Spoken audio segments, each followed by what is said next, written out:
It seems that every day we're reminded that we live in an era of great power rivalry, that the rules-based order is fading, that the strong can do what they can and the weak must suffer what they must. And this aphorism of Thucydides is presented as inevitable, as the natural logic of international relations reasserting itself. And faced with this logic, there is a strong tendency for countries to go along to get along, to accommodate, to avoid trouble, to hope that compliance will buy safety. Well, it won't. So what are our options? In 1978, the Czech dissident Václav Havel, later president, wrote an essay called The Power of the Powerless. And in it, he asked a simple question: how did the communist system sustain itself? And his answer began with the greengrocer. Every morning, this shopkeeper places a sign in his window: "Workers of the world unite." He doesn't believe it. No one does. But he places the sign anyway to avoid trouble, to signal compliance, to get along. And because every shopkeeper on every street does the same, the system persists. Not through violence alone, but through the participation of ordinary people in rituals they privately know to be false. Havel called this living within a lie. The system's power comes not from its truth, but from everyone's willingness to perform as if it were true. And its fragility comes from the same source. When even one person stops performing, when the greengrocer removes his sign, the illusion begins to crack. Friends, it is time for companies and countries to take their signs down. For decades,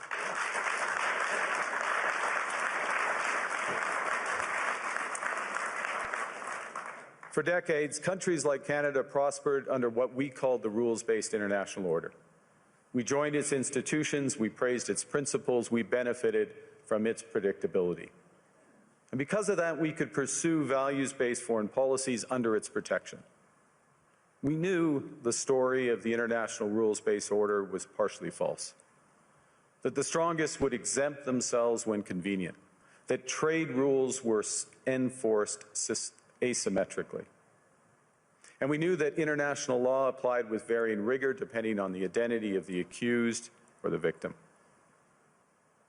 This fiction was useful, and American hegemony in particular helped provide public goods, open sea lanes, a stable financial system, collective security, and support for frameworks for resolving disputes. So we placed the sign in the window. We participated in the rituals, and we largely avoided calling out the gaps between rhetoric and reality. This bargain no longer works. Let me be direct. We are in the midst of a rupture, not a transition. Over the past 2 decades, a series of crises in finance, health, energy, and geopolitics have laid bare the risks of extreme global integration. But more recently, great powers have begun using economic integration as weapons. Tariffs as leverage, financial infrastructure as coercion, supply chains as vulnerabilities to be exploited. You cannot live within the lie of mutual benefit through integration when integration becomes the source of your subordination. The multilateral institutions on which the middle powers have relied, the WTO, the UN, the COP, the architecture, the very architecture of collective problem solving are under threat. And as a result, many countries are drawing the same conclusions, that they must develop greater strategic autonomy in energy, food, critical minerals, in finance and supply chains. And this impulse is understandable. A country that can't feed itself, fuel itself, or defend itself has few options. When the rules no longer protect you, you must protect yourself. But let's be clear-eyed about where this leads. A world of fortresses will be poorer, more fragile, and less sustainable. And there's another truth. If great powers abandon even the pretense of rules and values for the unhindered pursuit of their power and interests, the gains from transactionalism will become harder to replicate. Hegemons cannot continually monetize their relationships. Allies will diversify to hedge against uncertainty. They'll buy insurance, increase options in order to rebuild sovereignty. Sovereignty that was once grounded in rules but will increasingly be anchored in the ability to withstand pressure. This room knows this is classic risk management. Risk management comes at a price. But that cost of strategic autonomy, of sovereignty, can also be shared. Collective investments in resilience are cheaper than everyone building their own fortresses. Shared standards reduce fragmentations. Complementarities are positive sum. And the question for middle powers like Canada is not whether to adapt to the new reality. We must. The question is whether we adapt by simply building higher walls or whether we can do something more ambitious. Now, Canada was amongst the first to hear the wake-up call, leading us to fundamentally shift our strategic posture. Canadians know that our old, comfortable assumptions that our geography and alliance memberships automatically conferred prosperity and security, that assumption is no longer valid. And our new approach rests on what Alexander Stubb, the President of Finland, has termed value-based realism. Or to put another way, we aim to be both principled and pragmatic. Principled in our commitment to fundamental values, sovereignty, territorial integrity, the prohibition of the use of force except when consistent with the UN Charter, and respect for human rights. And pragmatic in recognizing that progress is often incremental, that interests diverge, that not every partner will share all of our values. So we're engaging broadly, strategically, with open eyes. We actively take on the world as it is, not wait around for a world we wish to be. We are calibrating our relationships so their depth reflects our values. And we're prioritizing broad engagement to maximize our influence, given the fluidity of the world at the moment, the risks that this poses, and the stakes for what comes next.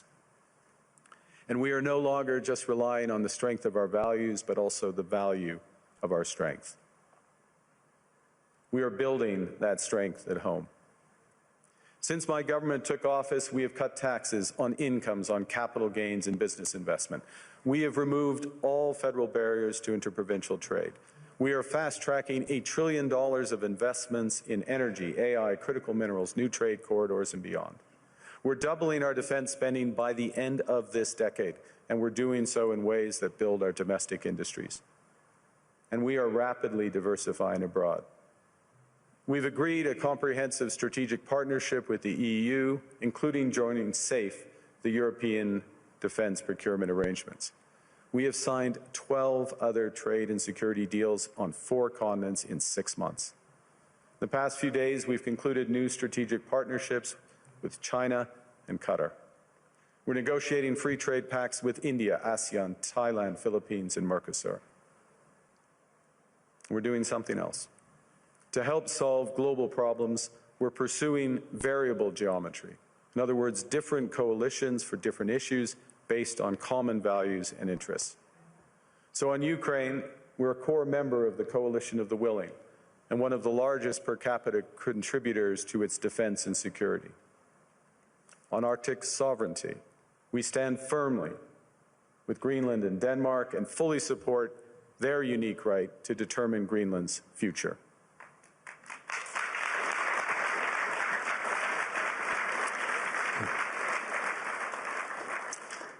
Our commitment to NATO's Article 5 is unwavering.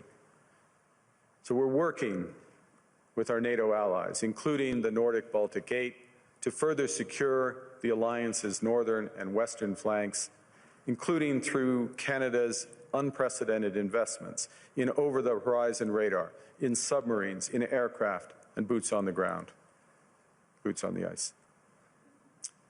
Canada strongly opposes tariffs over Greenland and calls for focused talks to achieve our shared objectives of security and prosperity in the Arctic. On plurilateral trade, we're championing efforts to build a bridge between the Trans-Pacific Partnership and the European Union, which would create a new trading bloc of 1.5 billion people.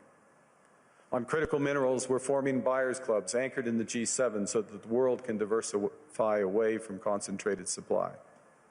And on AI, we're cooperating with like-minded democracies to ensure that we won't ultimately be forced to choose between hegemons and hyperscalers.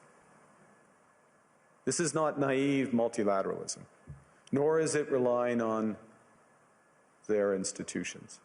It's building coalitions that work, issues by issue, with partners who share enough common ground to act together. In some cases, this will be the vast majority of nations. What it's doing is creating a dense web of connections across trade, investment, culture, on which we can draw for future challenges and opportunities. Argue the middle powers must act together because if we're not at the table, we're on the menu. But I'd also say that great powers can afford for now to go it alone. They have the market size, the military capacity, and the leverage to dictate terms. Middle powers do not.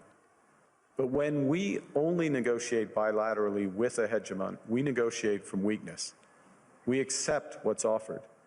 We compete with each other to be the most accommodating. This is not sovereignty. It's the performance of sovereignty while accepting subordination. In a world of great power rivalry, the countries in between have a choice: compete with each other for favor, or to combine to create a third path with impact.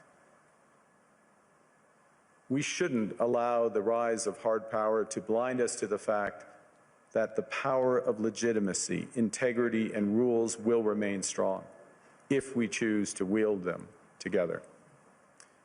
Which brings me back to Havel. What does it mean for middle powers to live the truth? Well, first, it means naming reality.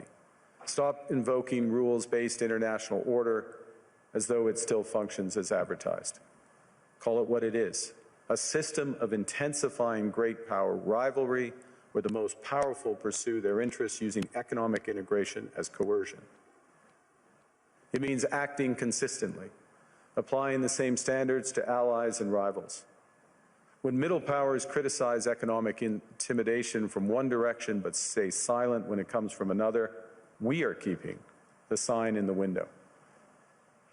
It means building what we claim to believe in. Rather than waiting for the old order to be restored, it means creating institutions and agreements that function as described. And it means reducing the leverage that enables coercion. That's building a strong domestic economy. It should be every government's immediate priority. And diversification internationally is not just economic prudence, it's a material foundation for honest foreign policy, because countries earn the right to principled stands by reducing their vulnerability to retaliation. So Canada. Canada has what the world wants. We are an energy superpower. We hold vast reserves of critical minerals. We have the most educated population in the world. Our pension funds are amongst the world's largest and most sophisticated investors. In other words, we have capital, talent. We also have a government with immense fiscal capacity to act decisively. And we have the values to which many others aspire. Canada is a pluralistic society that works. Our public square is loud, diverse, and free. Canadians remain committed to sustainability. We are a stable and reliable partner in a world that is anything but. A partner that builds and values relationships for the long term. And we have something else. We have a recognition of what's happening and a determination to act accordingly. We understand that this rupture calls for more than adaptation. It calls for honesty about the world as it is. We are taking the sign out of the window. We know the old order is not coming back. We shouldn't mourn it. Nostalgia is not a strategy. But we believe that from the fracture, we can build something bigger, better, stronger, more just. This is the task of the middle powers. The countries that have the most to lose from a world of fortresses and the most to gain from genuine cooperation. The powerful have their power. But we have something too. The capacity to stop pretending, to name reality, to build our strength at home, and to act together. That is Canada's path. We choose it openly and confidently, and it is a path wide open to any country willing to take it with us. Thank you very much.